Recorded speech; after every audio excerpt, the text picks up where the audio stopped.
Welcome ছাদ বাগানের নতুন একটি ভিডিওতে আপনাকে। তো এখানে একটি 12 মাসি থাই প্রজাতির সবেদা গাছ আছে। এই সবেদা গাছটি 1 বছর বয়স হয়ে গেছে। তো গাছটা এখন আমাকে রিপোর্টিং করতে হবে, তার জন্য আমি এরকম 20 লিটার একটি পানির ড্রাম নিয়েছি। তো এই পানির ড্রামে আমি উপরের সাইডটা কেটে নিয়েছি। দেখুন, উপরের সাইডটা কেটে নিয়ে আমি নিচে কয়েকটি ড্রেন করে দিয়েছি, আর উপরের যে অংশটা আমি কেটে নিয়েছিলাম সেটা আমি রেখে দিয়েছি। এটা দিয়েও একটি সুন্দর হ্যাঙ্গারিং আপনি টপ তৈরি করতে পারবেন। যেমনটি কেটে নেওয়ার পরে কয়েকটি ছিদ্র করে দিয়েছি এবং এর নিচে ইটের খোয়া দিয়ে নিয়েছি। আমি ইটের খোয়া দিয়ে নিয়েছি একটা লেয়ার।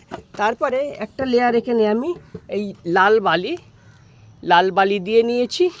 এবারে মাটি তৈরি করে রেখেছিলাম, এই মাটিটা আমি দিয়েছি। এখানে 50% বেলে দোআঁশ মাটি, 10% আছে লাল বালি, 30% গোবর সার, আর 10%-এর মধ্যে আছে হাড়ের গুঁড়ো, শিংকুচি, নিমখোল এবং ভার্মি কম্পোস্ট। সম্পূর্ণ ভিডিওটি দেখার জন্য আমার ইউটিউব চ্যানেলে চলে যান। সেখানে একটি লং ভিডিও দেওয়া আছে, আপনারা সেখান থেকে সম্পূর্ণ ভিডিওটি দেখে নিতে পারবেন। আর এই রকম ভিডিও পাওয়ার জন্য রূপ গ্রিন 007 ইউটিউব চ্যানেলটি সাবস্ক্রাইব করে রাখতে পারেন।